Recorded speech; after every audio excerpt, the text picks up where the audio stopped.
फिर तक 6 महीना साल में बीतेगा, फिर एक नया शगुफा ला के दे देना है। मैं कह रहा हूं आप इस पर बड़ा जोर दे रहे हैं।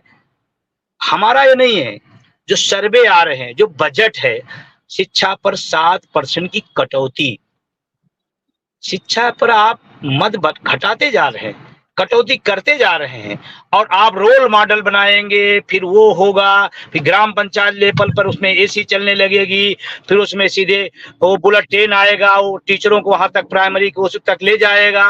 ये गजब का तमाशा चलता रहता है। बजट आप कम करते जा रहे हो लगातार। आप सरकार देखिए, शिक्षा का बजट, चिकित्सा का बजट कम होता रहा। क्यों भाई? हम तो कहते हैं शिक्षा का बजट बढ़ना चाहिए हर बार, चिकित्सा का बजट हर बार बढ़ना चाहिए, कोई भी सरकार हो। मैं इसी की बात नहीं कर रहा हूं। ये तो एक ऐसी नीडी चीजें हैं जिस पर आपको बढ़ाकर ही आप कवर कर ले, बड़ी बात है। घटा के आप कवर कर पाएंगे, बहुत बहुत तकलीफदेह है। तो ये एक जैसे मैं आपको बताऊं, उदाहरण बता दूं। एक आया था, आपने सुना होगा, पहले ही सरकार बनते मान आदर्श गांव, सांसद लोग गोद लेंगे। उस आदर्श गांव को आज आप घूमिए, ढूंढिए, चश्मा लगाइए, दूरबीन लगाइए, वो आदर्श गांव कोई मिल जाता, एकाध मिल जाता पूरे देश में।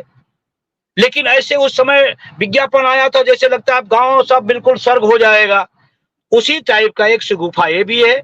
मेन मुद्दों से दिमाग हटे, उसे जाए तो एक नया चीज उसमें डाल दो। ये इतना है। और मैं कहना चाहता हूं, अगर इसमें हम सच्चाई मानते जब शिक्षा का बजट बढ़ाया गया होता। चलिए, आपने बिल्कुल बात की और हम आगे बढ़े इससे पहले एक बात आपको जरूर बता दे, गांठ बांध लीजिए कि ये शगुफा, ये जो बातें चल रही हैं ये भी चलेंगी। शगुफा हमेशा सरकार उड़ाती रहती है और ये वैसे ही बातों की सरकार कही जाती है, काम कम और बातें ज्यादा। ऐसे में आप लोग तैयार रहिए। महीने ये जैसे ही उपचुनाव खत्म होगा वैसे ही ऑनलाइन अटेंडेंस लागू होगी।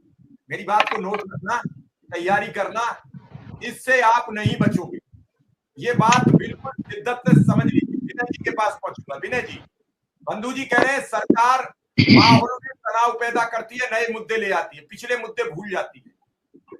मौजूदा हालात में शिक्षकों के सामने फिर समस्या, अगर स्कूलों को कंबाइंड किया जाएगा, प्रधानाध्यापक के पद खत्म हो जाएंगे, गिने चुने लोग रह जाएंगे प्रधानाध्यापक। एक न्याय पंचायत में फिर एक ही तो रहेगा, पूरे स्कूल में एक ही आदमी तो हेडमास्टर होगा, वो जूनियर का होगा। ये बात मिश्रा जी मुझसे छूट गई, अच्छा हुआ आपने बात कह दिया। इससे पदों को समाप्त करने का और एक रास्ता निकल आएगा। और जो फिर लाठी चलेगी, फिर बीएसए दफ्तर का बाबू कहेगा जो 5 लाख देगा वो हेडमास्टर बनेगा, एक नया व्यवसाय शुरू हो जाएगा। नमस्कार, आप सभी जितने भी शिक्षा मित्र, जितने भी अनुदेशक साथी हैं, आप सभी को लेकर एक बड़ी खबर सामने आ रही है। ये खबर आप सभी के लिए बहुत ही महत्वपूर्ण होने वाली है, इसलिए वीडियो को पूरा जरूर देखें। और अगर वीडियो अच्छी लगे तो वीडियो को लाइक कर चैनल को सब्सक्राइब कर ले। आप सभी को पता होगा कि चुनाव से पहले, यानी कि आचार संहिता लगने से पहले, आप सभी के लिए कमेटी के द्वारा रिपोर्ट जारी करनी थी। आप सभी के लिए प्रस्ताव भी पारित करना था, जिसमें सरकार को ये बताना था कि वो आपके मानदेय में वृद्धि करेगी या फिर आप सभी का नियमितीकरण करेगी। फिलहाल उसके बाद आचार संहिता लग गई, लेकिन इसके बाद उम्मीद थी कि आचार संहिता की खत्म होते ही आप सभी के लिए सरकार के द्वारा कुछ न कुछ अच्छा काम किया जाएगा। अब आचार संहिता भी खत्म हो चुकी है। क्या आप सभी के लिए सरकार के द्वारा कोई फैसला लिया गया है या नहीं, जानेंगे इस वीडियो में, इसलिए वीडियो को पूरा जरूर देखिए। पैसे का खेल है। बेसिक शिक्षा विभाग में तो मक्खी भी उड़ाने पर बाबू को पैसे देने पड़ते हैं, क्योंकि ये पुराना धंधा बन चुका है। और जो लोग नहीं देते हैं वो या तो सस्पेंड होते हैं या साइड के स्कूलों में पड़े होते हैं, ऐसे स्कूलों में फेंके जाते हैं जहां साधन ना हो, जहां इंटीरियर हो। और कहा भी जाता है कि हम बता देंगे आपको शिक्षा विभाग कैसे चलता है। तो कैसे शिक्षक पढ़ाएगा तो तब जब स्कूल तक जाएगा, और जाएगा तो तब जब वो स्वतंत्र रहेगा, और स्वतंत्र रहेगा तो तब जब सरकार के अधिकारों से उसे अधिकार मिलेगी। कैसे शिक्षक पढ़ाएगा?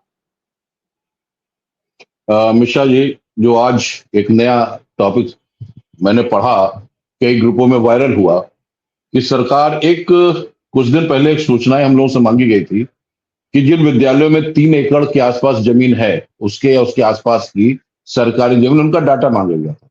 तभी मेरे दिमाग में कुछ ऐसा था कि सरकार के अंदर कुछ ऐसी बातें चल रही हैं कि जो हर विद्यालय या विद्यालय के आसपास सरकारी जमीन का डाटा वो इकट्ठा कर रहे हैं। वो बात मुख्य सचिव के बयान से सामने आ गई। एक इंग्लिश पेपर में छपा था उनका बयान, और आज सुबह ही मैंने शाही जी को भेजा उस बयान को। तो उसमें ये कर क्या रहे, जैसे इन्होंने मध्य प्रदेश में किया, अब मध्य प्रदेश में कितना सक्सेस हुआ वो मध्य प्रदेश के लोग ही बता सकते हैं, और वही चीज यहाँ लाने जा रहे हैं। वो करेंगे क्या कि पूरे न्याय पंचायत में एक जहां जगह ज्यादा अच्छी होगी वहां काफी बिल्डिंग कक्षा 1 से कक्षा 12 तक की विद्यालय तैयार करेंगे, बिल्डिंग तैयार करेंगे, खूब उसको सजाएंगे, संवारेंगे, बसें लाएंगे, बसें लाने के बाद उन बच्चों को घर से बुला बुला के उन विद्यालय में पढ़ाएंगे।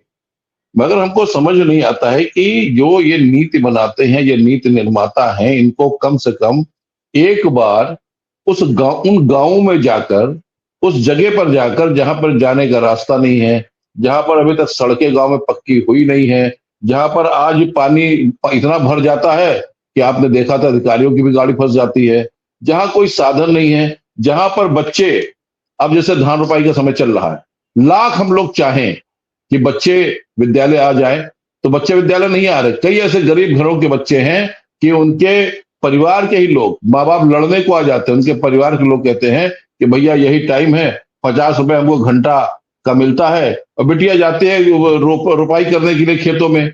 तो वो आप कितना भी करें, आप बस लाओ, चाहे ट्रक लाओ, चाहे हवाई जहाज लाओ, वो बच्चे नहीं जाएंगे उस समय में। जब गेहूं की कटाई होते बच्चे नहीं जाएंगे।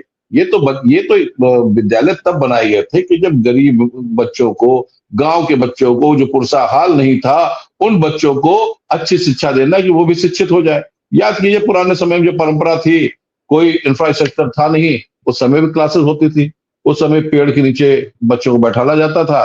और पुराने समय हमको याद आता वो बचपना कि जिस समय पार्टी होती थी, पार्टी यानी तख्ती, और बोरिक होता था, और सब उसको जो इंक पॉट होती थी उसको रखते थे, उसके अंदर सफेद स्याही घोलते थे, खड़िया घोलते थे, नरकुल सेठा का कलम होता था, और पटरी नहीं होती थी तो धागा होता था जो आजकल मिस्त्री लोग इस्तेमाल करते हैं। आप सोचिए उस समय की, उसको बोर बोर के और इसी तरह से वो तख्ती को रगड़ रगड़ के घिस घिस के काला बना के उसको बैटरी के सेल को तोड़ के उसको पीस के कालिक बनाते थे और उसको बराबर करते थे और सफेद बोरिक से उसको चौकोर निशान बनाते थे। फिर सेठा के कलम से ABCD छोटा छोटा छोटा बड़ा छोटी बड़ी लिखते थे।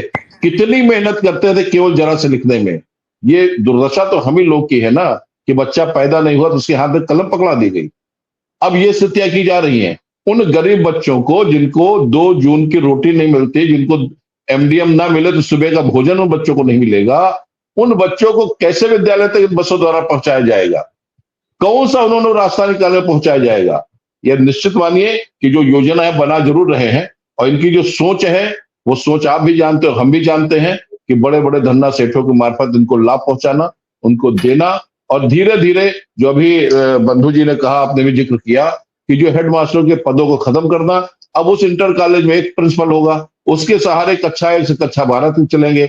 एक न्याय पंचायत में 14 स्कूल, 15 स्कूल, 12 स्कूल, कम से कम 10 स्कूलों से लेकर 12 स्कूल तक एक न्याय पंचायत में होते हैं। उसमें से 70% होते हैं प्राइमरी, 30% के आसपास होते हैं 2 या 3 जूनियर स्कूल।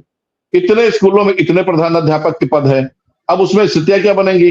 प्रधानाध्यापक के पद खत्म होंगे, फिर जो पदोन्नतियों की स्थितियां है, पदोन्नति भी नहीं होगी, ना हम पदोन्नति की मांग कर पाएंगे, ना किसी तरह का कोई हम वो कर पाएंगे। धीरे धीरे अच्छा, दूसरी सबसे बड़ी बात आप देखिए कि 1 लाख से ऊपर विद्यालय हमारे यहाँ।